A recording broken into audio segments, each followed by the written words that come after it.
समझो ना, एक अगरबत्ती है, अगरबत्ती का एक जला दिया उसको आपने, छोटा सा पॉइंट है जो लाइट दे रहा है।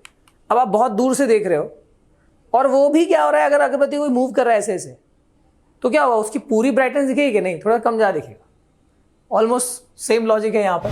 हे guys, welcome back, this side Sanjeev Pandey, आप देख रहे हो एड्यूहैप। और आज हम पढ़ने वाले हैं 10वीं कक्षा का एक बहुत ही खूबसूरत सा चैप्टर जिसका नाम है human I and colourful world, यानी इंसानी आंख और रंगीन दुनिया। तो भाई हम यहाँ पर आज हम बेसिकली ना हमारी आंख कैसे, उसके अंदर अलग अलग पार्ट्स है, कैसे परफॉर्म करते हैं, क्या फंक्शंस होते हैं, और जो ये रेनबो है ये कैसे फॉर्म होता है, स्काई ब्लू क्यों दिखता है, सनराइज सनसेट जो होता है उसमें 4 मिनट का एक्स्ट्रा फायदा हमको कैसा होता है, ये सारा कुछ बात करेंगे हम आज के दिन में। और बात करने से पहले तुमको एक और बात करना जरूरी है कि आज जितनी चीजें हम यहाँ पढ़ रहे हैं सटीक सीरीज में, इनफैक्ट जितने भी चैप्टर्स हुए इन सब का जो नोट्स है वो फ्री में अवेलेबल है हमारे एड्यूहैप की जो ऐप है वहां पर, और वो कहाँ मिलेगा, वो प्ले स्टोर पे।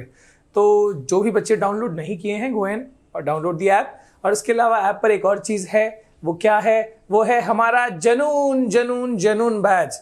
तो जनून बैच वो है जिसका 10वीं कक्षा में जिस बैच का डंका बजता है ना, ये वो है जिसने कई सारे टॉपर्स प्रोड्यूस किए हैं पिछले साल, और इस साल भी हजारों बच्चे यहाँ से पढ़ रहे हैं। ठीक है, इसमें बेसिकली आपका पूरा जो मतलब आप अगर कोई ऑफलाइन कोचिंग जा रहा हो तो उसका आप समझ सकते हो कि उससे ज़्यादा अच्छा एक्सपीरियंस आपको यहाँ पर मिल रहा होगा। कई बच्चे हैं जो मतलब इनफैक्ट मेजॉरिटी बच्चे ऐसे हमारे हैं जो विदाउट एनी कोचिंग क्लास, ठीक है, और वो पूरे स्टडीज़ को बिना किसी दिक्कत के पढ़ रहे हैं, क्योंकि यहाँ पर डेली लाइव क्लासेस हो रहे हैं। यहाँ पर हमारे नोट्स जो हैं बहुत ही इफेक्टिव नोट्स आपको दिए जा रहे हैं, वीकली टेस्ट हो रहा है, और जो हमारी असाइनमेंट प्रैक्टिसेस होती है वो सारे कुछ हो रहा है। ठीक है, and all of this at very very nominal price. और भाई साहब, this is the query number, WhatsApp मारो एंड गेट दी आइडिया भाई क्या क्या चीजें यहाँ पर और है। ठीक है, तो चलिए शुरू करते हैं आज की कहानी इंसानी आंख के साथ, human I and colourful world. इसमें दोस्तों जब हम बात करते हैं आंख की, तो आप देख सकते हो, ठीक है, इसमें अलग अलग जो पार्ट्स है पहले हम वो देखना शुरू करते हैं।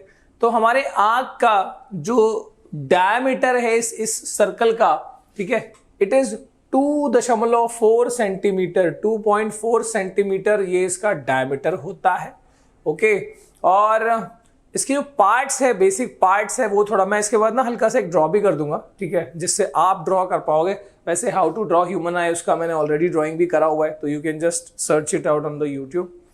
ठीक है, आसान शब्दों में या आसान वे में। ठीक है, तो अब जैसे ये वाला जो है ना पीछे पूरा जो ये पार्ट है ना, दिस इज रेटिना। रेटिना असल में एक स्क्रीन की तरह है, जैसे हमने लाइट चैप्टर में पढ़ा ना कि लेंस, यहां ऑब्जेक्ट और यहां पर स्क्रीन, जहां पर इमेज फॉर्म होगा, ऑब्जेक्ट का इमेज स्क्रीन पर फॉर्म होगा, तो बिल्कुल वैसे ही है। ये अपना लेंस है, ठीक है, यहां पर ऑब्जेक्ट होगा जो आप देख पाओगे, कहां पर, इस स्क्रीन के ऊपर, रेटिना के ऊपर। और एक ऑप्टिकल नर्व होता है, एक वायर होता है जो इस इंफॉर्मेशन को सिग्नल के फॉर्म में, इलेक्ट्रिकल सिग्नल की फॉर्म में ब्रेन तक ले जाता है, and you are able to process कि तुमने क्या देखा है ना, जो चीज देखा वो क्या है, एप्पल है कि पेन है, वो प्रोसेस होता है। सो that is done by retina पे जो इमेज बना, उस इमेज को इलेक्ट्रिकल सिग्नल की फॉर्म में ऑप्टिकल नर्व लेके गया ब्रेन की तरह। ठीक है, फिलहाल तो हमने ऑप्टिकल नर्व का भी फंक्शन बता दिया मैंने। वैसे यहां पर retina is just acting as a screen. ठीक है, अच्छा, इमेज नॉर्मली रेटिना पर ही, स्क्रीन पर ही फॉर्म होना चाहिए। अगर मान लो कि वो जो इमेज है अगर रेटिना से आगे यानी पहले या रेटिना के बाद, बिहाइंड द रेटिना फॉर्म हो, तो क्या इमेज दिखेगा कि नहीं दिखेगा? इमेज दिखेगा पर ब्लर दिखेगा। तो वो सारा कुछ अपन देखेंगे आई डिफेक्ट वाले पार्ट में भी। ठीक है, फिलहाल the screen on which the image is formed in the eyes is called retina. ठीक है, अब यहां पर ये जो है सिलियरी बॉडी या सिलियरी मसल कह सकते हो, you call it as ciliary muscle better रहेगा। ठीक है, क्योंकि तुम्हारी भाषा में जो तुमको दिया है वो क्या दिया है, ये सिलियरी मसल दिया है, तो तुम मसल लिखो। और उसका रीजन है क्योंकि वो कॉन्ट्रैक्ट करेगा, वो रिलैक्स करेगा, मस्कुलर एक्टिविटी करेगा, है ना। और उसी मसल के स्ट्रेच होने यानी कॉन्ट्रैक्ट और रिलैक्स होने की वजह से ही ये लेंस मोटा या पतला हो पाता है, उसका फोकल लेंथ चेंज हो पाता है और वो नजदीक या दूर कोई भी चीज को प्रॉपरली उसी रेटिना के डिस्टेंस पे फॉर्म कर पाता। तो ये सारा कुछ बहुत इंपॉर्टेंट है जो हम देखेंगे यहां पर, ठीक है। Ciliary muscle change the thickness of the lens या it helps the lens to become thick, ठीक है, बेस्ड ऑन वो रिलैक्स हो रहा है कि कॉन्ट्रैक्ट। मसल्स है तो रिलैक्स और कॉन्ट्रैक्ट तो होगा, ठीक है। अगला है अपना आइरिस। तो आइरिस क्या होती है? ये जो पर्दा है, ये ऊपर की तरफ भी और ये नीचे की तरफ भी। सो दिस पर्दा you can call it as iris. और आइरिस जो है, जैसे अपनी आंखें ये हैं, तो इस आई के अंदर जो ये बाहर, ये ब्लैक को छोड़ के जो ये वाला हिस्सा है ना, दिस इज द आइरिस जो प्रॉपरली है। Behind the cornea, cornea is the upper, जो ये व्हाइट वाला दिख रहा है सबसे बाहर वाला, दिस इज द कॉर्निया, जो अपने को बाहर सबसे आउटर पार्ट तो है वो कॉर्निया है, ट्रांसपेरेंट होता है वो। और उसके अंदर जो ये हिस्सा है, जो आईबॉल है, आईबॉल का भी जो बाहरी हिस्सा है, दिस इज द आइरिस, ठीक है। Behind the cornea there is dark fleshy screen called the iris, ठीक है। उसके बाद जैसे मैंने बताया लेंस, तो ये अपना आई लेंस है, this is called eye lens, या you can call it as crystalline lens, ठीक है। तो lens is the transparent double convex lens. तो असल में ये ना जैसे कॉन्वेक्स लेंस होता है ना, ये वैसा ही लेंस है ये, this is a convex lens, ठीक है, ओके। तो अब हम इसमें जैसे सो ये अपना आइरिस हो गया, और ये जो ब्लैक, जो सेंटर में जो एकदम डार्क ब्लैक रहता है वो क्या रहता है? क्या रहता है भाई? सेंटर में जो एकदम डार्क ब्लैक रहता है वो क्या रहता है? This is प्यूपिल। वो जो है वो प्यूपिल होता है ना। तो देखो ये मैंने बताया, इस रिंगन का जो बाहरी हिस्सा है वो आइरिस है और बीच वाला हिस्सा प्यूपिल है। कभी कभी क्या होता है कि जब ज्यादा लाइट रहती है हमारे आसपास में, जब लाइट ज्यादा है तो उस टाइम पे जो प्यूपिल का साइज है वो छोटा हो जाता है, ज्यादा लाइट है तो। क्यों प्यूपिल छोटा कैसे हो रहा है? पहली बात तो ये जो सर्कल है छोटा कैसे हो जाएगा? क्योंकि जो आइरिस है वो कर्टन की तरह काम करता है, वो असल में ढकता है प्यूपिल को, तो प्यूपिल का साइज विल रिड्यूस। पर सर ज्यादा लाइट होने से प्यूपिल का साइज छोटा होगा, क्यों होगा? तो पॉइंट ये है कि ज्यादा लाइट प्यूपिल में एंटर करके आंख खराब ना करे, आंखें डैमेज ना करे, इसके लिए प्यूपिल का साइज छोटा हो जाता है आइरिस की मदद से, क्योंकि आइरिस उसको कवर करता है जस्ट लाइक अ ब्लैंकेट, ताकि ज्यादा लाइट उसके अंदर एंटर ना करे, आंखें खराब ना हो। और ये सर छोटा हो जाए, ठीक है, तो हमेशा ही छोटा रहे, फिर बड़ा क्यों होता है? तो होता यह है कि डिपेंड्स ऑन दी लाइट। मान लो अचानक से लाइट चली गई, अचानक से कमरे की लाइट चली गई तो क्या होगा? तो हम बिल्कुल भी कुछ नहीं देख पाएंगे, एकदम से ब्लैकआउट हो जाता है, राइट। लेकिन थोड़ी ही देर में, कुछ ही सेकंड्स में हमको हल्का हल्का दिखना शुरू हो जाता है। नोटिस किया है कभी? ट्राई करना कि रात का समय है और लाइट पूरी रूम की चल रही है। अब हम जैसे ही लाइट बंद कर दे, पूरा लाइट खत्म बंद कर दे, तो क्या होगा? एकदम से हमको कुछ नहीं दिखेगा। अरे किधर है? अरे हेलो बबलू किधर है? पर थोड़ी देर में you are able to see something, है ना, थिंग्स, कुछ ना कुछ। ऐसे एकदम ऐसा पहले ऐसा नहीं दिखे। लाइट तो अभी भी नहीं है ना, अभी तक लाइट नहीं आई है। तो एक्चुअली क्या होता है, वो आइरिस जो है वो मतलब प्यूपिल को ओपन करता है। इन दैट केस प्यूपिल का साइज विल इंक्रीज। तो ये प्यूपिल का साइज जब ज्यादा लाइट रहेगी तो छोटी हो जाएगी, ताकि ज्यादा लाइट अंदर ना जाए, और जब कम लाइट रहेगी तो सो दैट कि हम चीजें देख पाए, इसके लिए प्यूपिल का साइज बढ़ जाएगा, यानी आइरिस उसको ओपन कर देगा। तो ये ऐसा फंक्शनिंग होता है, बहुत ही जबरदस्त, ठीक है, बेस्ड ऑन दी ब्राइटनेस।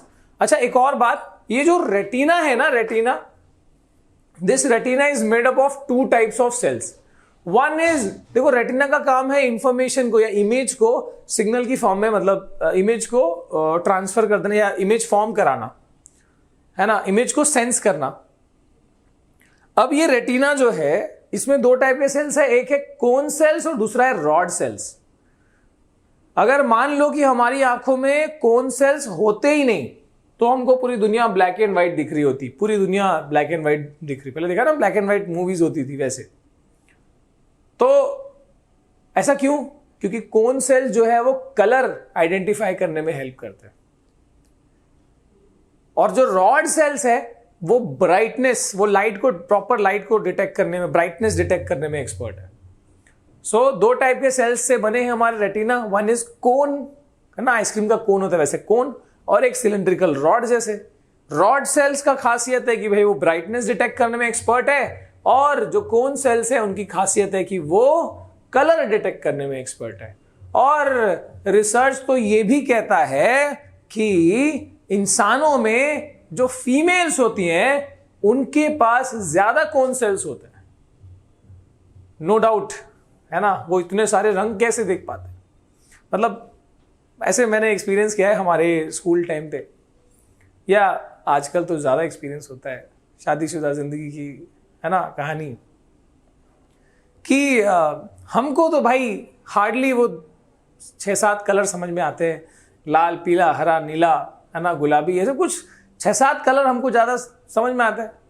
लेकिन जो लेडीज होती हैं, है ना, उनको पिंक में भी 12 रंग समझ में आएंगे पहले तो, मैचिंग मैचिंग। हमारे क्या है यार, कपड़ा, शर्ट पहना, पैंट पहना, चले गए।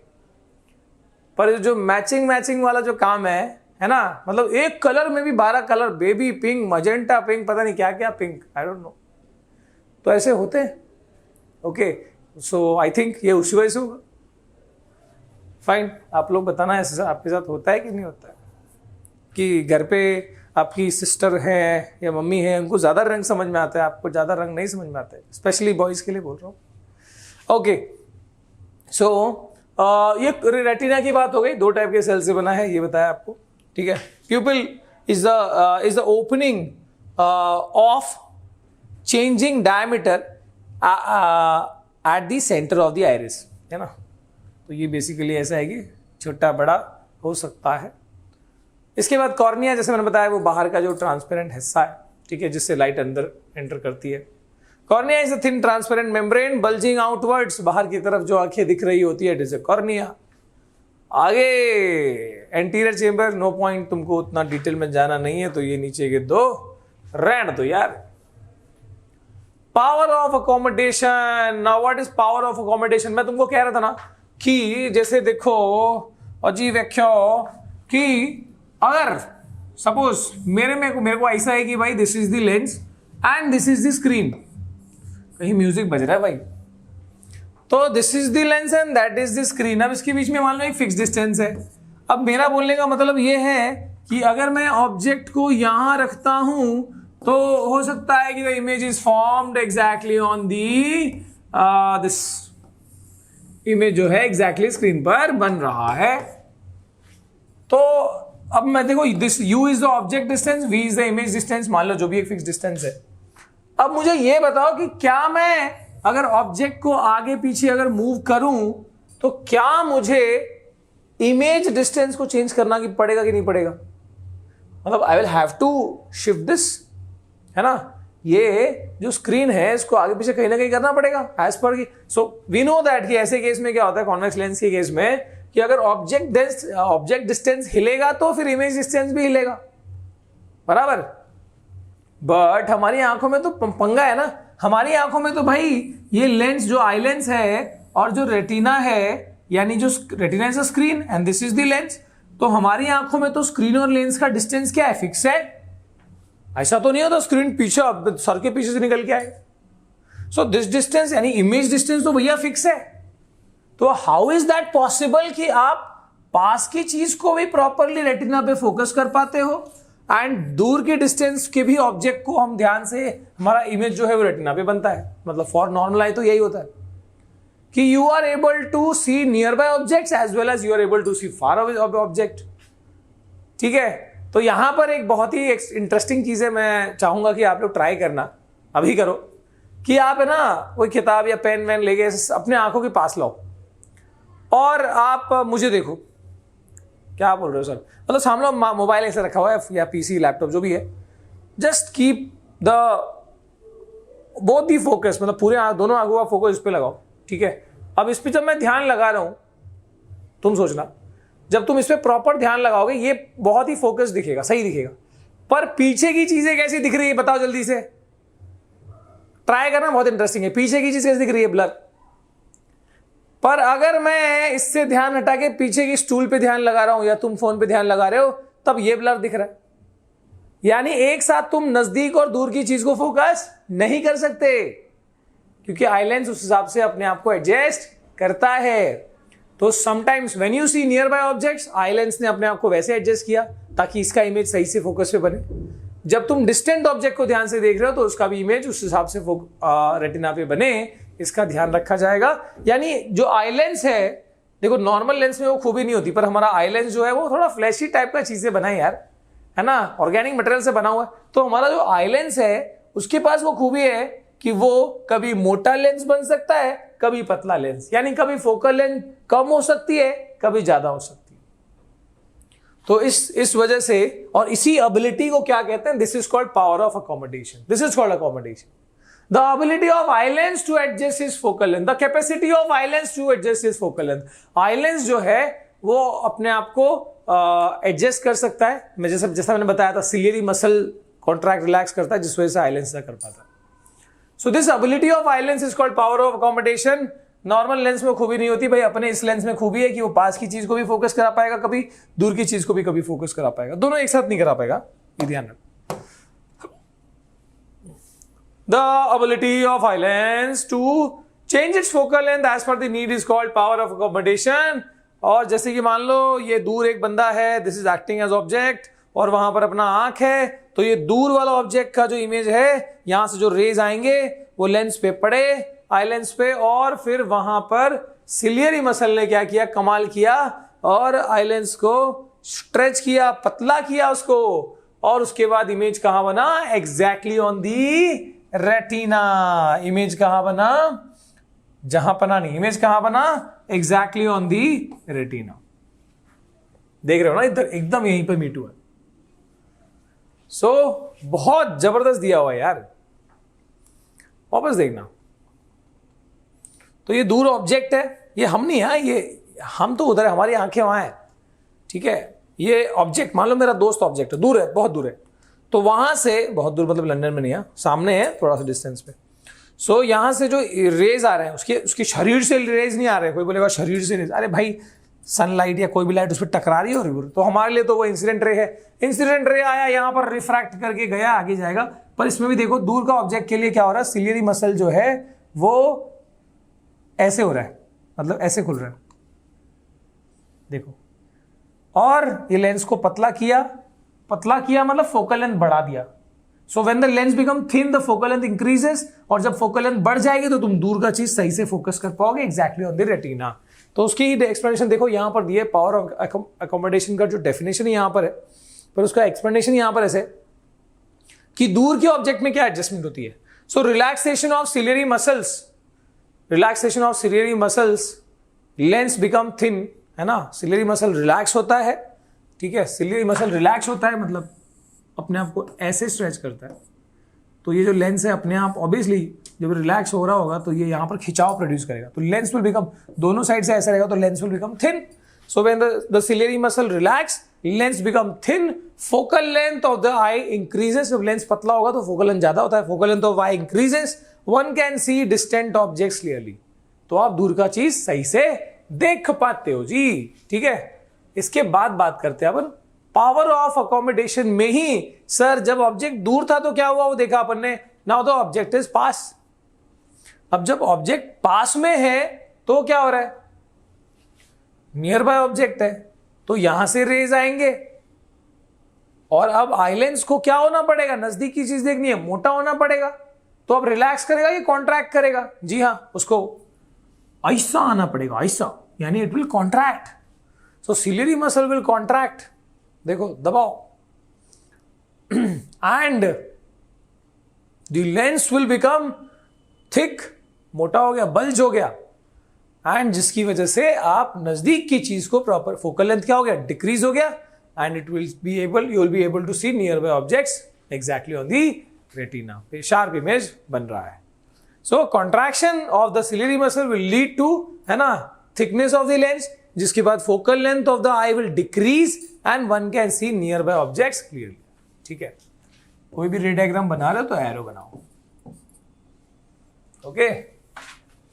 Normal human I can C 25 centimetre near point. यानी यहां से अभी आपको एक और बहुत खास बात, बहुत इंपॉर्टेंट बात जो समझनी सीखनी है वो ये है कि हमारी आंखें दूर के ऑब्जेक्ट के लिए भी एडजस्ट करती हैं आई लेंस, पास के ऑब्जेक्ट के लिए भी एडजस्ट करती है। तो सर क्या मैं एकदम पास ले आके किताब पढ़ सकता हूं कि इतना पास ले आके? The answer is no. यानी कुछ तो लिमिट है। The limit is 25 centimetre. This is the normal near point of human eye. यानी कि अगर हम यहां रखें ठीक है, यहां रखें ठीक है, यहां रखें 25 सेंटीमीटर तक तो आप चीजों को बिना आंखों पे स्ट्रेन दिए आप आराम से देख पाओगे। पर 25 से भी अगर पास ले आए, यानी if the object is even at a lesser distance, मतलब 25 से भी कम डिस्टेंस पे अगर तुम ऑब्जेक्ट को रख रहे हो आंखों से, तो वहां पर the eye will not be able to focus that object properly, या उसके ऊपर वो आंखों पे स्ट्रेन आना शुरू होगा। बिकॉज द आईज, जो हमारी नॉर्मल आंखें हैं, वो 25 सेंटीमीटर तक का नियर पॉइंट के लिए बनी है। What is the normal far point? कितना है दूर के लिए, कितना एडजस्ट कर सकती है? कितना भी। So the normal far point is infinity. चांद भी तुम फोकस से देख पाते हो आराम से। पास की चीज में इधर तक ठीक है, 25 के आगे दिक्कत आती है। बुक लेके पढ़ के देखना इतना पास, ठीक है। आई डिफेक्ट। तो अब हम बात करते हैं कि जिनकी आंखों के साथ थोड़ा सा पंगा हो गया, आई डिफेक्ट हो गया है, तो ऐसे में क्या होता है भाई? नॉर्मल आंखों का तो अपन ने देखा कहानी कि भाई इंसिडेंट रे आया और रेटिना पे इमेज बना, ठीक है। नॉर्मल आंखों में तो ये होता है, image is formed exactly on the retina, ठीक है भैया। अगर हम बात करें मायोपिया की, तो myopia is also called near sightedness. यानी कई लोग होंगे यहाँ पर, कई बच्चे भी होंगे जिनको चश्मा होगा। तो भाई अगर मैक्सिमम केस में मायोपिया ही होता है, तो इसमें क्या होता है? नियर साइटेडनेस, मतलब नजदीक का दिक्कत नहीं है। नियर साइटेडनेस का मतलब है नियर का ही सही दिखना, मतलब दूर की चीज जो है वो प्रॉपरली बंदा फोकस नहीं कर पाता, खाली पास की चीज के लिए वो बढ़िया है। मायोपिया, नियर साइटेडनेस, माइनस, चश्मा जो है उसका पावर माइनस में होता है जिनको भी मायोपिया है। So near by objects clear होती है। नियर साइटेडनेस का मतलब यही है, नियर बाय ऑब्जेक्ट्स क्लियर होंगी, लेकिन far away object will be unclear. दूर की चीज ब्लरी दिखेगी। तो यानी कि देखो, चश्मा अगर नहीं लगाओगे तो क्या होगा? ऐसे ब्लर दिखेगा जिनको मायोपिया है। और जब अपने मायोपिया के हिसाब से जो अपने चश्मे लगा दिए तो क्लियर दिखेगा। तो ये ब्लर क्यों दिख रहा है? क्योंकि रेटिना पे इमेज फॉर्म नहीं हो रहा है। ये क्लियर क्यों दिख रहा है? कि भाई इस लेंस में ऐसी खूबी है कि इसने ऐसा कुछ कर दिया है कि रेटिना पे इमेज फॉर्म होने लगा, ठीक है। अब जैसे इस बच्चे की बात करो, यहां पर जो बच्चा है उसको, मतलब इसके पीछे बैठा हुआ, उसको ये बच्चा तो सही दिख रहा है नजदीक का, पर ये दूर जो ऑब्जेक्ट, जो टीचर है, दूर जो बोर्ड पे लिख रहा, पूरा ब्लर दिख रहा है। दिस इज हाउ द दिक्कत इज हैपनिंग। क्या बात है सर, ठीक है। तो ये हो गया मायोपिया या near sightedness. Near by objects यहां पर क्लियर दिखते हैं, ठीक है, नजदीक की चीजें क्लियर दिखती हैं। और भाई साहब देखो, यहां पर नियर बाय ऑब्जेक्ट्स का जो इमेज है वो कैसे फॉर्म होना चाहिए। Just see this, far away objects वाले पे तो नियर बाय में नॉर्मल हो रहा है। देखो नजदीक वाली चीज बराबर इमेज फॉर्म हो रही है, क्योंकि नियर मायोपिया में नजदीक में दिक्कत नहीं है, इट इज नियर साइटेडनेस। लेकिन जब ऑब्जेक्ट दूर रखा हो तो ऐसे वाले केस में क्या होता है? वैसे वाले केस में the image is forming before the retina. Image कहां फॉर्म हुआ? Image is forming in front of the retina. क्या बोलूंगा? अगर ये नॉर्मल आंखें होती तो क्या होता? अगर ये नॉर्मल आंखें होती तो इमेज जो है रेटिना पर ही फॉर्म होता, पर फिलहाल कहां इमेज बन रहा है? यहां पर। So image is formed in front of retina. किसमें?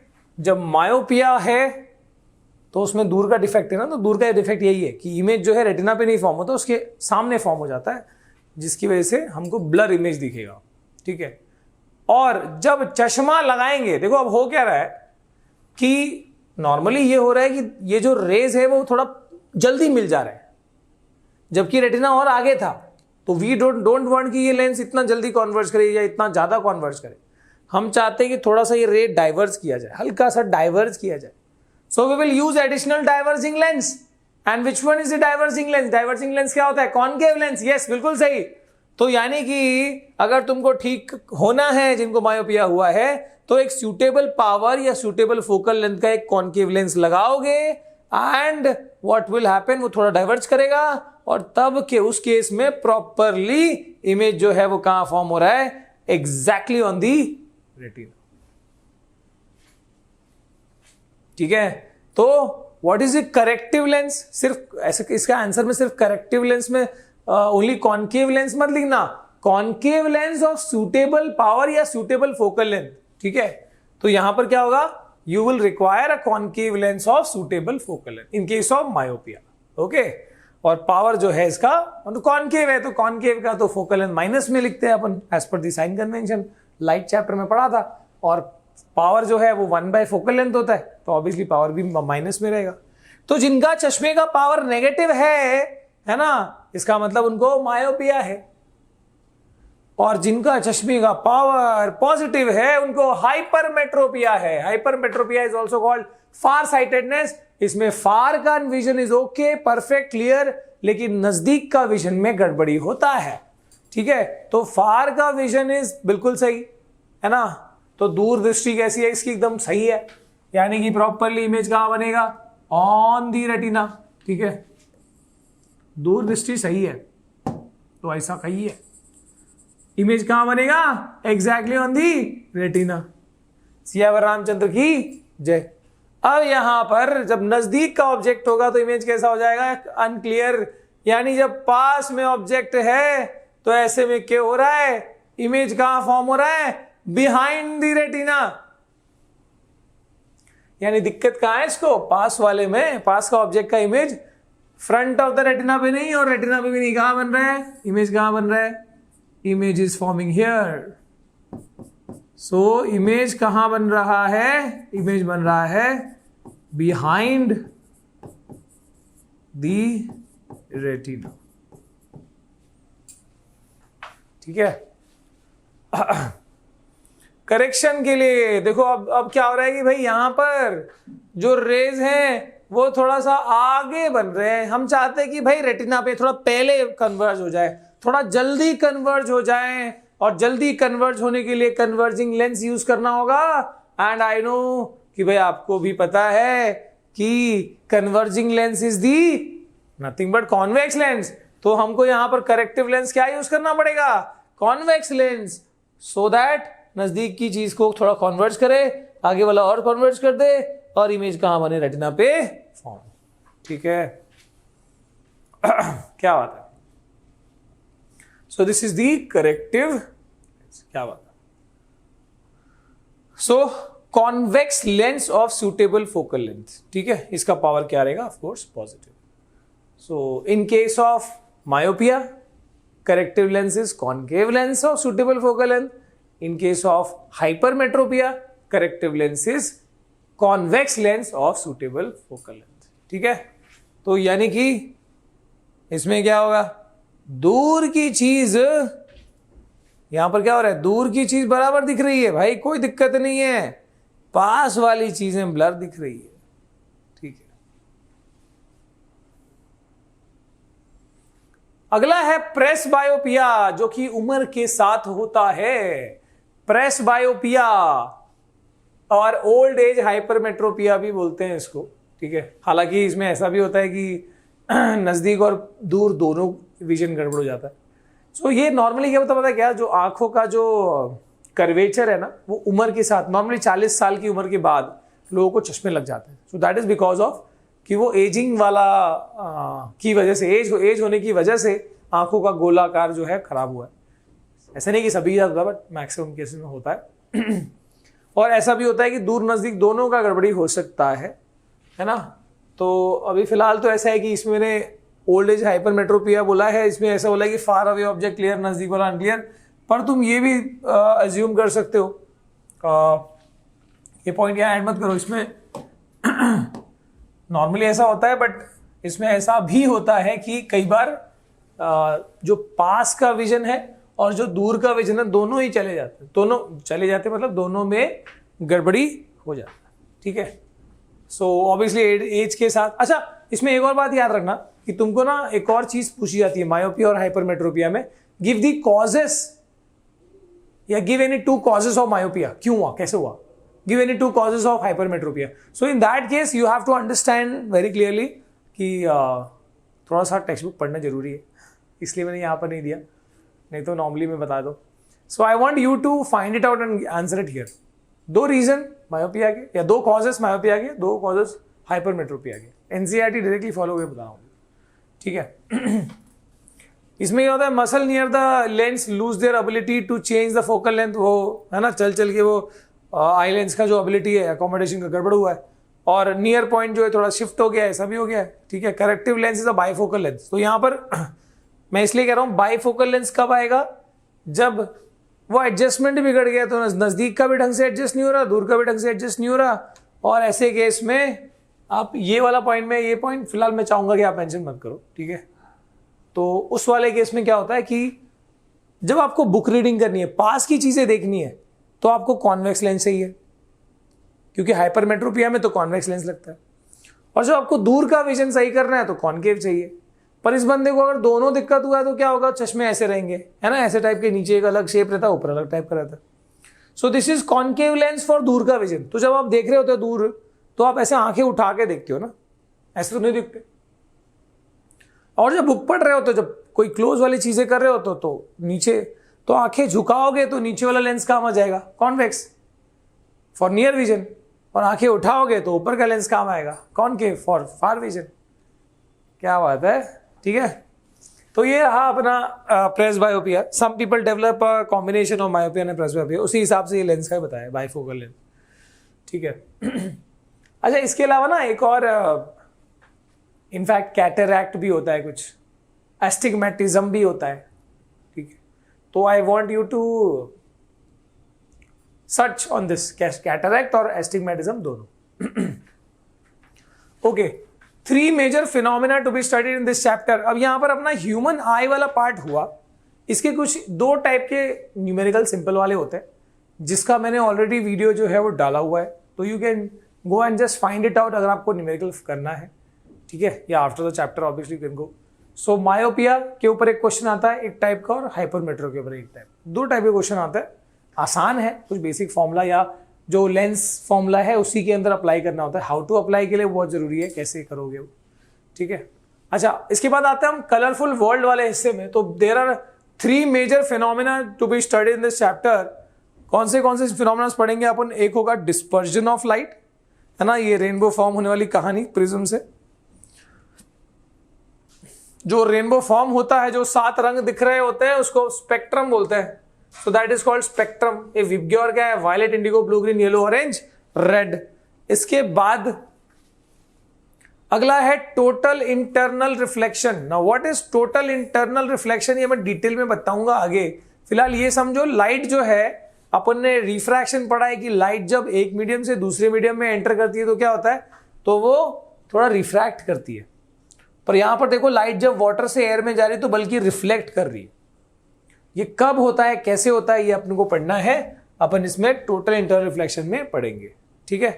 Third is scattering of light. Scattering of light क्या है?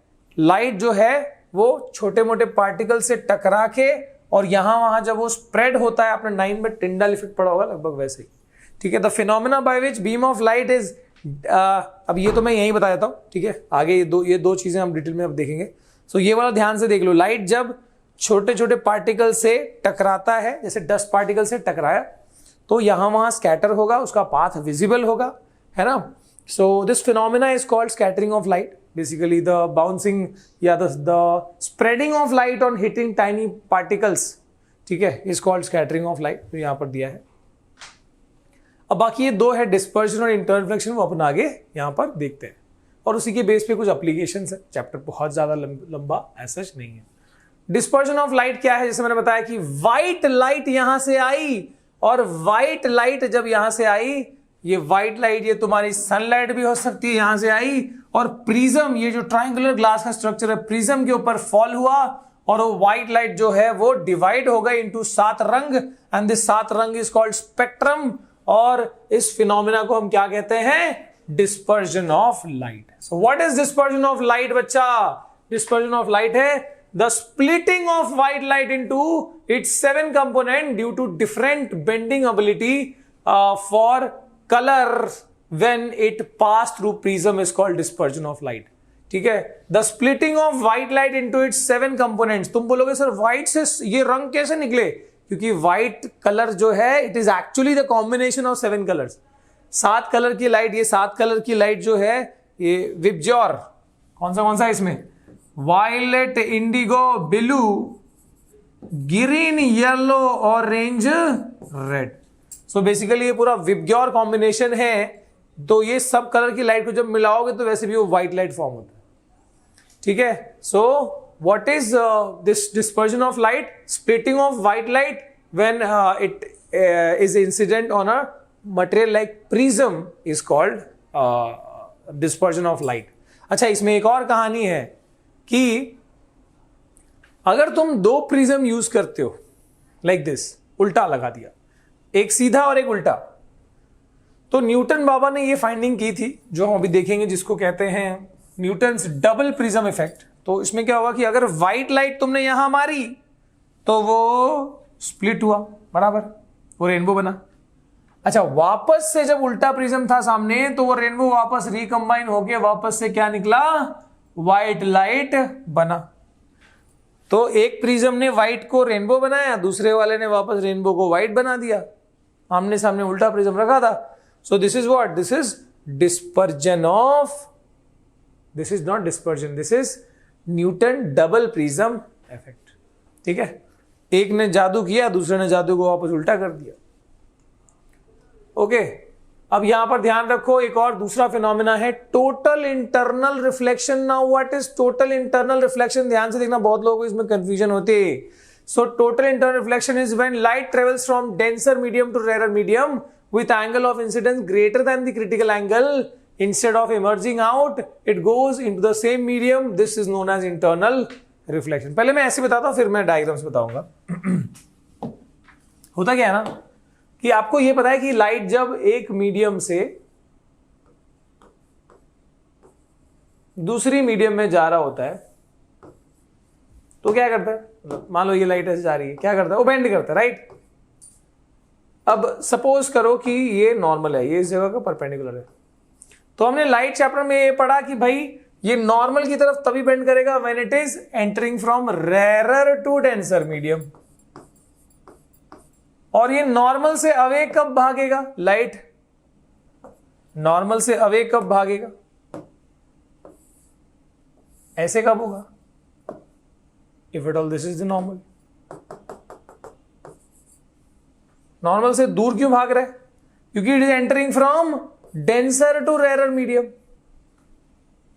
तो मेरा जो पॉइंट है, या ये जो हम स्पेशल केस देखते हैं, ये रिफ्रैक्शन का ही स्पेशल केस है, और ये सेकेंड वाले का स्पेशल केस है, डेंसर टू रेयर वाला। तो let's see the denser to rare वाला केस। तो मान लो ये वाटर है, ऊपर एयर है, this is denser, this is rare medium. अब मैं लाइट वाटर से मारने वाला हूं, मान लो ऐसा टॉर्च है जिसको पानी में ले जाओ कोई फर्क नहीं पड़ता। तो अब मैं क्या करने वाला हूं भाई साहब, ये जो है ना दिस इज दी नॉर्मल, मान लो ये नॉर्मल है इस जगह का। अब क्या हो रहा है, लाइट को जब मैं इधर से मार रहा हूं तो वो अवे फ्रॉम द नॉर्मल जा रहा है। भाई कमाल हो गया। लाइट को जब मैं इधर से मार रहा हूं तो अवे फ्रॉम द नॉर्मल, और कमाल हो गया भाई। लाइट जब मैं, तो I am just increasing the angle of incidence, मैं सिर्फ आई की वैल्यू को बढ़ा रहा हूं, and what I can see is the r का वैल्यू इज ऑल्सो इंक्रीजिंग। तो एक ऐसा पॉइंट जरूर आएगा भाई कि जब आप क्या कर रहे होगे, जब लाइट ऐसे जा रही होगी एंड द आफ्टर रिफ्रैक्शन को ऐसे बिल्कुल पैरेलल जा रहा होगा इंटरफेस। और एक और ऐसा, अब इसके बाद जब आप लाइट को सेंड करोगे, मतलब now if I am sending the light even with the angle of incidence greater then this, इससे भी ज्यादा, मतलब अब तो 90 हो गया भाई रिफ्रैक्शन, अब क्या ही होगा। तो now again I have chance कि भाई इसको और बढ़ाऊं। तो अब इस वाले पॉइंट से ज्यादा जब मैं एंगल ऑफ इंसिडेंस लेता हूं तो लाइट अब क्या होता है, अब वो बाहर की जगह अंदर आ गया। तो now it is started showing reflection. इसी को बोलते हैं इंटरनल रिफ्लेक्शन। और हमने ये कहां पढ़ा, in the special case of refraction. पर ये कब आया, क्या यहां पर हुआ, यहां पर हुआ? नहीं, ये कब हुआ, जब ये 90 वाला केस खत्म हुआ। यानी ये 90 वाला जो एंगल ऑफ इंसिडेंस है, उसका जो करस्पॉन्डिंग जो एंगल ऑफ इंसिडेंस है, this angle of incidence is called critical angle. तो आप समझो कि ये इंटरनल रिफ्लेक्शन होने के लिए, इस वाली पॉइंट को आने के लिए दो बहुत ही मैंडेटरी कंडीशन थे। पहला, light should enter from rare to denser, sorry denser to rare medium is the first condition for this इस ये चीज को लाने के लिए। पहला कंडीशन, लाइट डेंसर से रेयर में जाना चाहिए। दूसरा condition, the angle of incidence must be, अब ये एंगल क्या है, क्या ये क्रिटिकल एंगल के बराबर है? नहीं, ग्रेटर है। क्रिटिकल पे तो 90 हुआ था ना, लेकिन इंटरनल रिफ्लेक्शन कब हुआ, जब आप इस एंगल को ये वाले एंगल से भी ज्यादा रख रहे हो। यानी when your angle of incidence is greater than critical angle, you start getting this internal reflection. ठीक है, तो दो कंडीशन है, पहला light should enter from denser to rare, और दूसरा क्या है, when the angle of incidence is greater than the critical angle. इसी को आप पिक्चर वाइज समझ लेते थोड़ा सा। So now this is your air water combination. Light यहां पे से जा रही है, सपोज ये टॉर्च से, just see the angle of incidence, different angle of incidence. यहां पे देखो 0 है, इधर थोड़ा सा है, एक second. So just see the angle of incidence, यहां पे कम है, यहां थोड़ा बढ़ गया, यहां बढ़ गया, यहां बहुत बढ़ गया। सो व्हाट इज हैपनिंग, इस वाले में तो लाइट सीधा का सीधे ही चला गया, यहां पे थोड़ा एंगल ऑफ इंसिडेंस से एंगल ऑफ रिफ्रैक्शन बढ़ गया। जितना एंगल ऑफ इंसिडेंस बढ़ रहा है उतना एंगल ऑफ रिफ्रैक्शन बढ़ रहा है, और बढ़ गया। अब क्या हो गया, 90 हो गया। यहां पर देखना, सो यहां पर एंगल ऑफ रिफ्रैक्शन क्या हो गया, 90 हो गया। तो इस एंगल ऑफ इंसिडेंस को क्या बोलते हैं अपन, क्रिटिकल एंगल। दिखाई दे रहा है कि नहीं? तो भाई साहब, यानी जब एंगल ऑफ रिफ्रैक्शन 90 हो जाए, उसके करस्पॉन्डिंग एंगल ऑफ इंसिडेंस को क्या बोलते हैं, क्रिटिकल एंगल। तुमको डेफिनेशन भी पूछा जा सकता है कि define critical angle. So the angle of incidence corresponding to which the angle of refraction is 90, ऐसे एंगल ऑफ इंसिडेंस को we call it as critical angle. वापस से, the angle of incidence, critical angle क्या है, it is the angle of incidence जिसका angle of refraction 90 हो। So the angle of incidence corresponding to which the angle of refraction is 90 degree, such angle of incidence is called critical angle. Now what happens अगर मैंने इससे भी ज्यादा angle ले लिया भाई साहब, so now when you take the angle of incidence even greater than the critical angle, now what is going to happen? अरे भैया ये करेंगे, ये क्या करेंगे, ये रिफ्लेक्शन शो करेगा। This is called internal reflection. Condition कौन सी होगी, पहला light travels from denser to rare, दूसरा क्या हो गया, angle of incidence greater than critical angle. भाई साहब कमाल हो गया।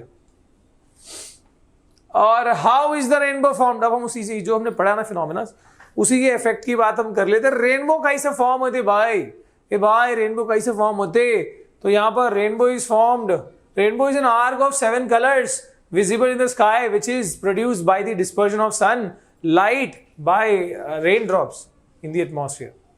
ठीक है, सो जैसे कि मान लो ये मस्त इलाका है और यहां पर हम रेनबो फॉर्मेशन देखिए, this is sun.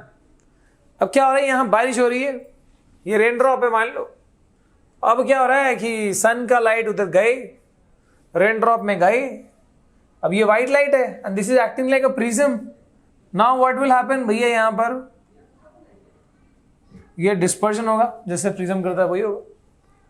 Now dispersion happened, अब यहां पे क्या होगा कि एक और चीज हो जाती है, यहां पे the angle of incidence is greater than critical angle. Now this is not refracting, नहीं तो नॉर्मली रिफ्लेक्ट करता, रिफ्रैक्ट नहीं कर रहा क्योंकि क्रिटिकल एंगल से ज्यादा एंगल है। रोज रात को रेनबो फॉर्म नहीं होता, रोज सुबह नहीं बनता, किसी स्पेशल कंडीशन बनता है।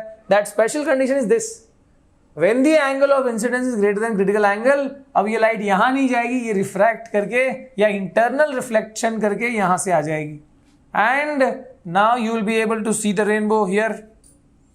तो ध्यान रखना, यहां पे दो फिनोमेना हुए हैं, पहला हुआ डिस्पर्शन ऑफ लाइट, दूसरा हुआ इंटरनल रिफ्लेक्शन।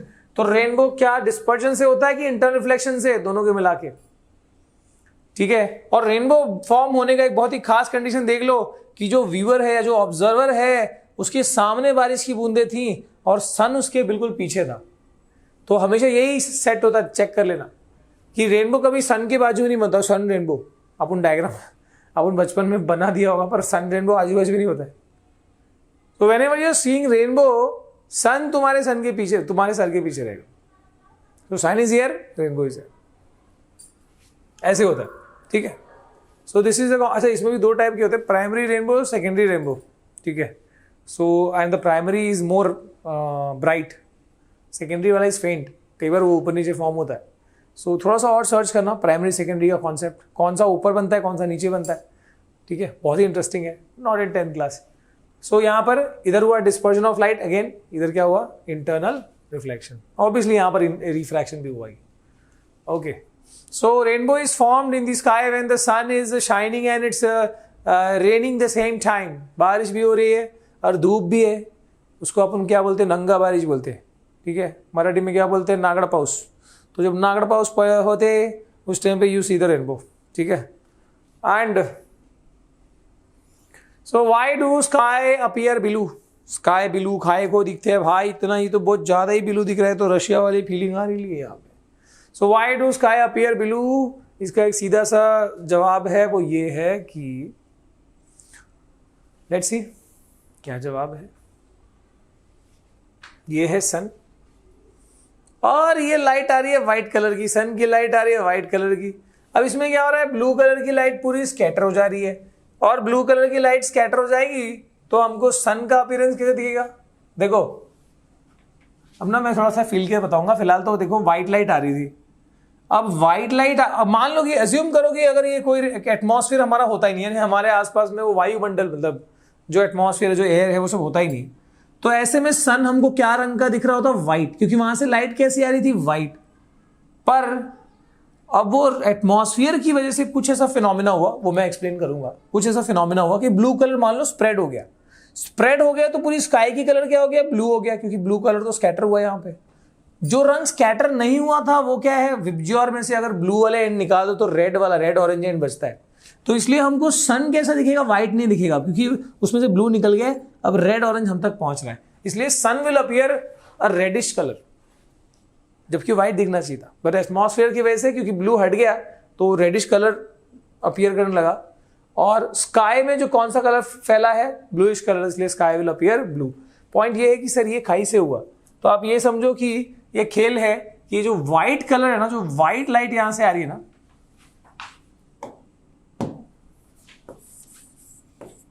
ये जो व्हाइट लाइट आ रही है ना, उसमें जो 7 रंग हैं वो ये है, violet, indigo, blue, green, yellow, orange, red, बराबर है।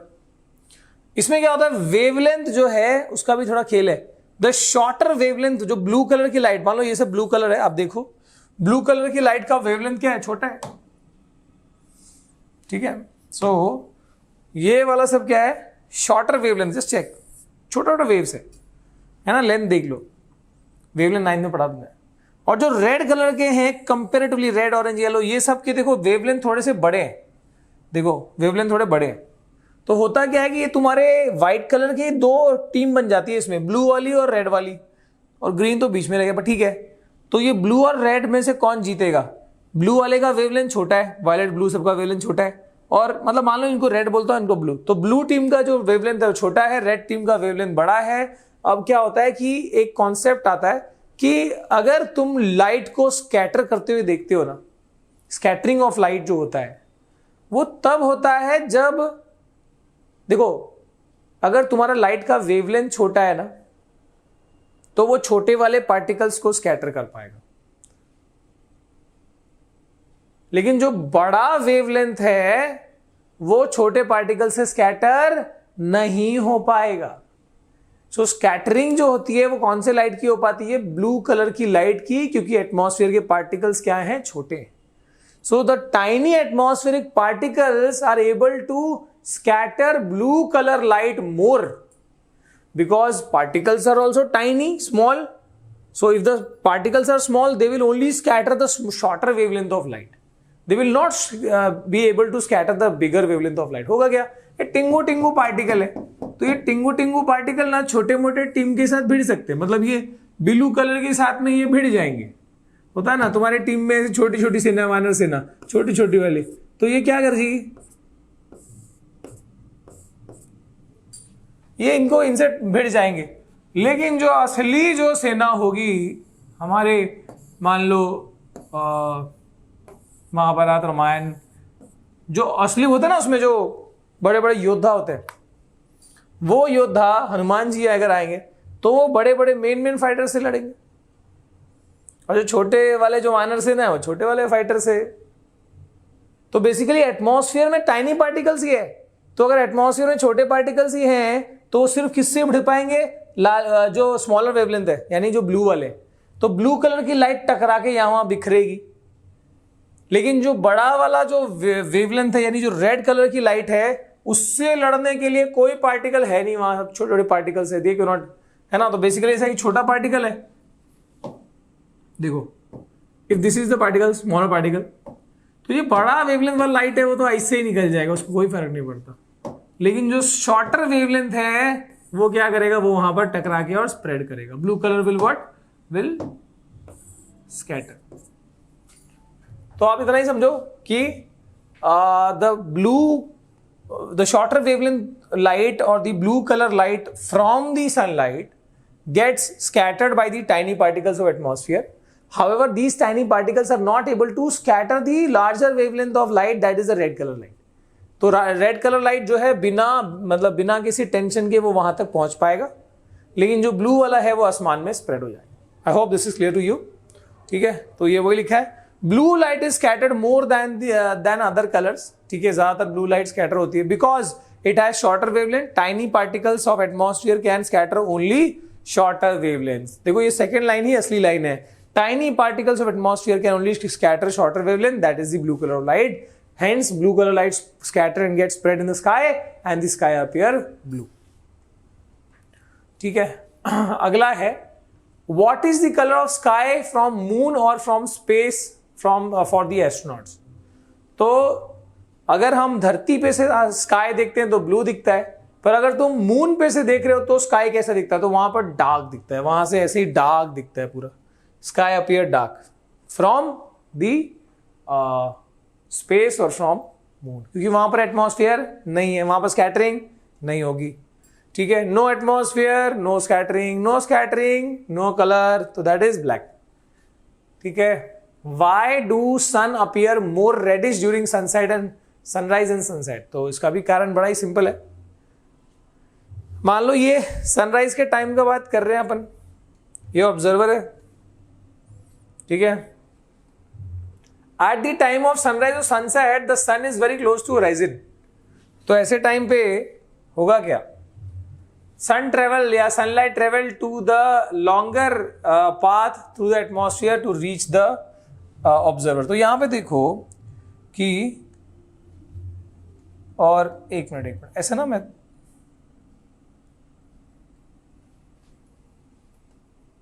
let me explain. Hence the sun appears ready. रुक जाओ भाई, मैं यहाँ पे एक्सप्लेन करता हूँ, थोड़ा सा उसमें ना कंसेप्ट बताना पड़ेंगे। तो सपोज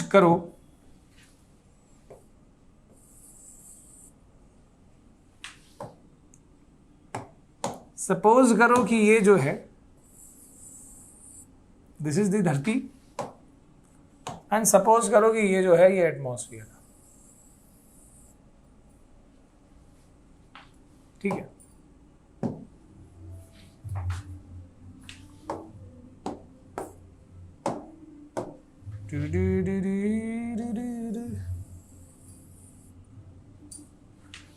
तो अब क्या होता है यहां पर कि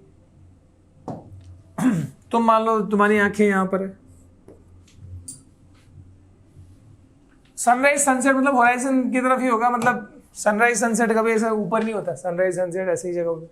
सो सपोज ये सनराइज या सनसेट की जगह है, ये सन है मान लो ड्यूरिंग सनराइज, तो यहां से जो रे है, दिस इज दी धरती and this is the atmosphere, ये एटमॉस्फेयर का लेयर है। तो यहां से जो रे आ रहा है वो कैसे आएगा, देखो वो इतना डिस्टेंस यहां से लेके यहां तक का डिस्टेंस ट्रेवल करेगा, right. Let me take this as capital D, ठीक है। मैं कौन से डिस्टेंस की बात कर रहा हूं, मैं उस डिस्टेंस की बात कर रहा हूं। देखो यहां के डिस्टेंस की बात नहीं कर रहा, इधर तो स्पेस से वो क्या रहा है, मैं उस डिस्टेंस की बात कर रहा हूं जो वो स्पेस के बाद जो हमारे एटमॉस्फेयर में एंटर करने के बाद ट्रेवल करेगा, यानी कि ये वाला distance, how much the sun rays are travelling through the atmosphere, में उस डिस्टेंस की बात कर रहा हूं। और जब सन ओवरहेड होगा तो यहां पे ओवरहेड सन यानी कि दोपहर के टाइम पे ड्यूरिंग नून, उस टाइम पे क्या होगा कि सनरेज आ तो रहे, ठीक है भाई आ रहे, कोई बात नहीं आने दो, लेकिन जो जितना डिस्टेंस वो एटमॉस्फेयर में ट्रेवल कर रहे हैं, जस्ट सी दैट डिस्टेंस। अब मैंने अगर इसको कैपिटल डी लिया तो मैं इसको स्मॉल डी लूंगा भाई साहब। सो सिंस यहां पे रेज थोड़े ऑब्लिक है, the sun rays is actually travelling more distance as compare to the noon time, यानी दोपहर के टाइम पे सनरेज कम एटमॉस्फेयर का डिस्टेंस ट्रेवल करते हैं, लेकिन सनराइज सनसेट के टाइम पे वो ज्यादा एटमॉस्फेयर के थ्रू गुजर के निकलते हैं। और जितना तुम एटमॉस्फेयर क्या कर रहा है, एक तरीके से फिल्ट्रेशन कर रहा है ना, स्कैटरिंग, ब्लू कलर को स्कैटर करता जा रहा है। तो अगर सनरेज ज्यादा एटमॉस्फेयर का डिस्टेंस ट्रेवल करेंगे, उतना ही ज्यादा ब्लू कलर की लाइट स्कैटर हो जाएगी और उतना ही ज्यादा जो रेड कलर की लाइट है वो फिल्टर होके आएगी, and you will be able to see the sun as more reddish during sunrise and sunset. क्योंकि इसका कारण ये है, because since sunrays are traveling more during sunrise and sunset through the atmosphere, hence more scattering, due to more scattering or the more filtration of blue light, ठीक है, the red appear more to the eyes, ठीक है, या red colour ज्यादा clearly, ज्यादा filter से हमारे पास पहुंच पाएंगे, ठीक है। अच्छा, why danger signals are appearing red, कहीं भी डेंजर, खतरनाक, अलर्ट, ये रेड कलर से क्यों अपीयर कराया जाता है, उसका भी कारण है। अच्छा, why school bus colour is yellow, ये आपके लिए क्वेश्चन है, ठीक है, वो आप बताओगे स्कूल बसेस को येलो कलर क्यों जाते हैं। रेड कलर का खासियत ये कि मान लो ठंडी का मौसम है, मान लो धुंध है, फॉग है ना, गाड़ी के ब्रेक लाइट भी, बैक की लाइट भी रेड कलर की होती है। So why red colour, because red colour का वेवलेंथ होता है बड़ा। अभी अपन ने पढ़ा ना, रेड का वेवलेंथ होता है ज्यादा, तो वेवलेंथ ज्यादा होएगा तो उसका खासियत क्या है कि वो जल्दी स्कैटर नहीं हो पाता, एटमॉस्फेयर के छोटे छोटे पार्टिकल्स उसको स्कैटर नहीं कर पाते। तो यानी अगर स्कैटर नहीं हो पा रहा है तो रेड कलर ज्यादा डिस्टेंस तक पहुंच पाएगा, कितनी भी हर्डल हो, कितना भी धुंध फॉग हो, मतलब ऐसे तो कितना भी हो तो दिक्कत हो गई, पर compare to any other colour of light, red colour का वेवलेंथ ज्यादा होने की, विजिबल लाइट की हम बात करें ऑफकोर्स, वेवलेंथ ज्यादा होने की वजह से वो लॉन्गर डिस्टेंस ट्रेवल कर पाएगा विद मिनिमम स्कैटरिंग। इसलिए कि भाई डेंजर सिग्नल है ना, तो उसको दूर तक दिखना चाहिए ना, तभी तो उसको समझ पाएगा वो।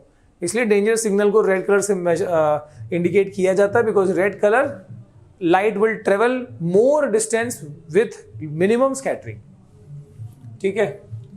Y do celestial body appears slightly raise from their position, आसमान में कोई भी स्टार है, कोई भी प्लैनेट है, सन है, मून है, कुछ भी है, तो वो जहां पर है उससे वो थोड़ा सा ऊपर क्यों अपीयर कर पाता, मतलब क्यों ऊपर दिखता है, तो उसका सिंपल सा एक फंडा है।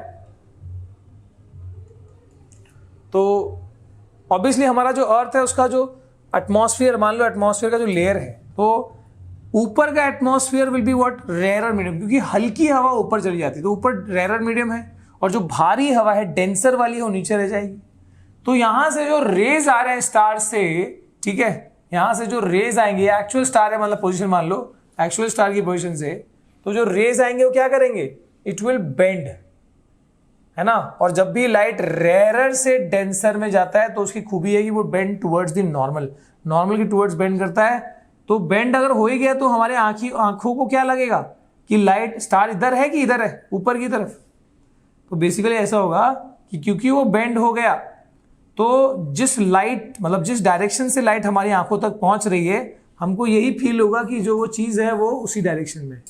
So since it is bending towards the normal, what is the tendency कि हमको जो अलाइनमेंट दिखेगी तो हमको ऐसा लगेगा कि दिस इज द स्टार, पर ये सिर्फ अपेरेंट पोजीशन है, एक्चुअल तो स्टार यहां पर है। तो ये सिर्फ स्टार के लिए नहीं, कोई भी आसमान की चीज जहां पर है उससे थोड़ा सा रेस दिखती है, इट इज जस्ट लाइक कि स्विमिंग पूल के अंदर एक कॉइन डाला तो वो थोड़ा रेज दिख रहा है, because of atmospheric refraction. Very simple. This is all because of atmospheric refraction. Stars are the point sources of light as they are very far away. Okay, the refractive index of air in the given region of atmosphere goes on changing continuously. ठीक है, ये हो गया. What is the reason behind 2 minute early sunrise and 2 minute delayed sunset? मतलब sunrise होने से 2 minute, actual sunrise से 2 minute पहले ही हमको सन दिखना शुरू हो जाता है, और एक्चुअल सनसेट होने के 2 मिनट बाद तक हमको सन दिखते रहता है. So what is the reason behind that? Advance sunrise. ठीक है, this is observer horizon, rising sun. अब मान लो कि सन निकला नहीं है, ठीक है, sun is slightly below the horizon. मतलब ये वो लाइन है जहां तक तुम अपनी धरती देख पाते हो या जिसके नीचे आसमान नहीं दिखता है. तो बेसिकली तुम्हारे लॉजिक से सनराइज तभी होगा जब वो लेवल से ऊपर सन दिखेगा.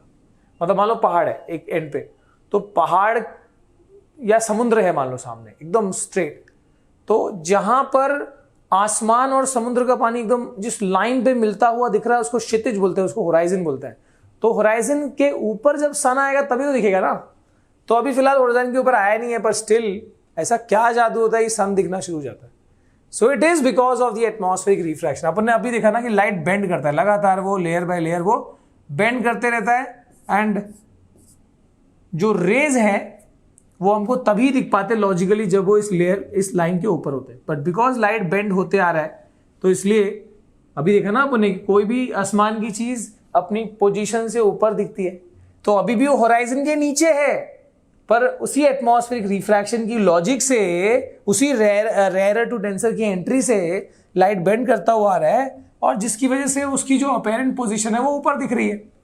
तो आप समझो कि आपको अगर लग रहा है कि 6:45 को सनराइज जस्ट हुआ है, तो एक्चुअली अभी भी नहीं हुआ, 2 मिनट बाद 6:47 को सनराइज होगा लॉजिकली, पर तुम्हारे लिए, तुम्हारी आंखों के लिए वो दिख रहा है. वो एक्चुअली वो उधर नहीं है, उससे थोड़ा नीचे, अभी भी सन निकला नहीं.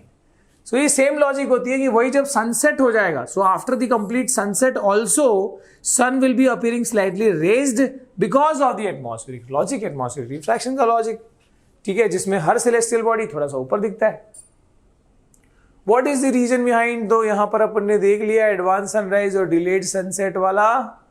ठीक है, वही है कि अभी सनसेट हो चुका है, पर फिर भी सेम लॉजिक से वो हमको लग रहा है कि सन अभी तो इधर ही है. ठीक है, सो 4 मिनट का एक्स्ट्रा फायदा होता है तुमको सन का. मतलब सन की लाइट 4 मिनट एक्स्ट्रा तुमको दिख रही होती है. वाह, क्या ही फायदा.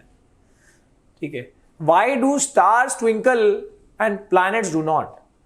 यानी स्टार तो ट्विंकल करते हैं, यानी ब्लिंक करते हैं, फ्लिकर करते हुए दिखते हैं, पर प्लैनेट्स जो है बिल्कुल एकदम स्टिल लाइट दे रहे होते हैं. What is the reason? Star में ऐसा क्या है कि वो बुझता जलता रहता है, ऐसा टिंकल होता रहता है.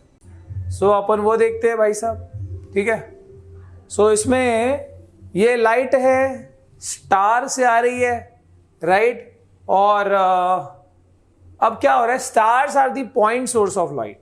मतलब स्टार्स हालांकि प्लैनेट से कई गुना बड़े हैं और उनकी खुद की लाइट होती है, तो स्टार तो बहुत ही विशाल है, पर actually they are very far away from us.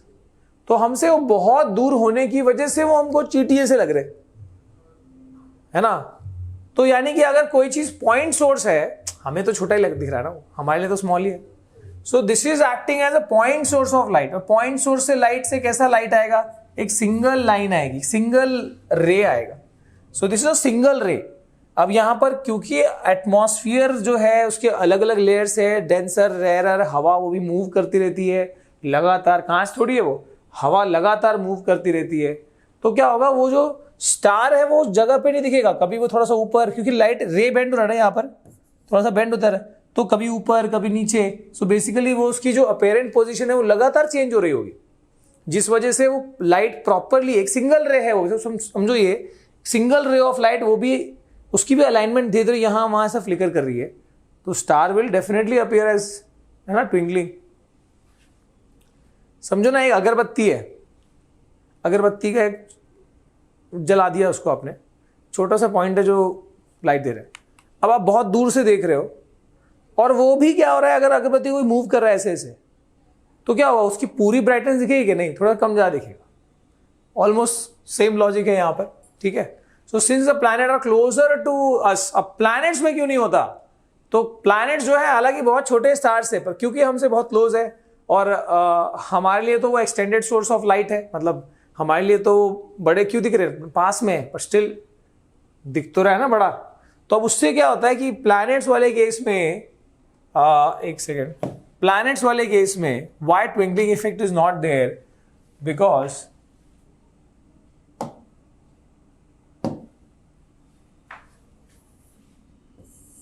Planet appear as extended source of light. So वो ट्विंकल करते हुए या फ्लिकर करते हुए क्यों नहीं दिखते, क्योंकि वहां से भाई अगर एक्सटेंडेड सोर्स ऑफ लाइट है, मान लो दिखी ट्यूबलाइट जैसे रहा है, तो उससे क्या होगा, उससे इन्फिनाइट नंबर ऑफ रेज आ रहे हैं भाई, बहुत सारे रेज आ रहे हैं। तो बहुत सारे रेज आ रहे हैं तो क्या ट्विंकलिंग इफेक्ट दिखेगी, हालांकि होगा यहाँ भी लाइट बेंड, पर उससे इतने सारे रेज आ रहे हैं, मान लो 100 रेज आ रहे हैं, 50 अगर फ्लिकरिंग इफेक्ट दे भी रहे होंगे तो बाकी 50 उसको नलीफाई कर देंगे।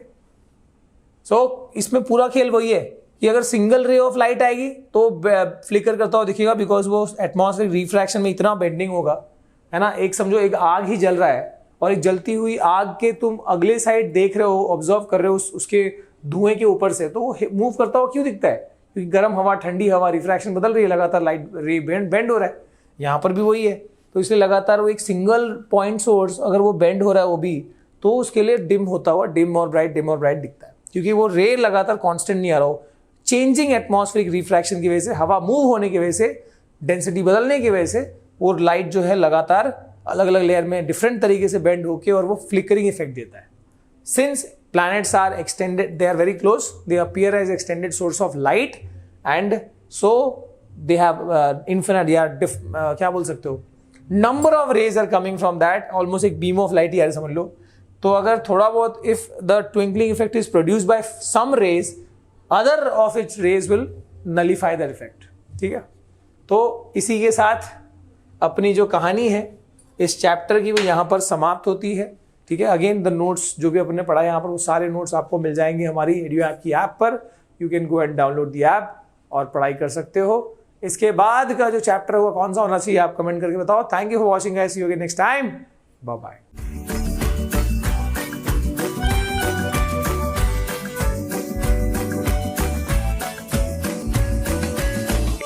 Download the app now.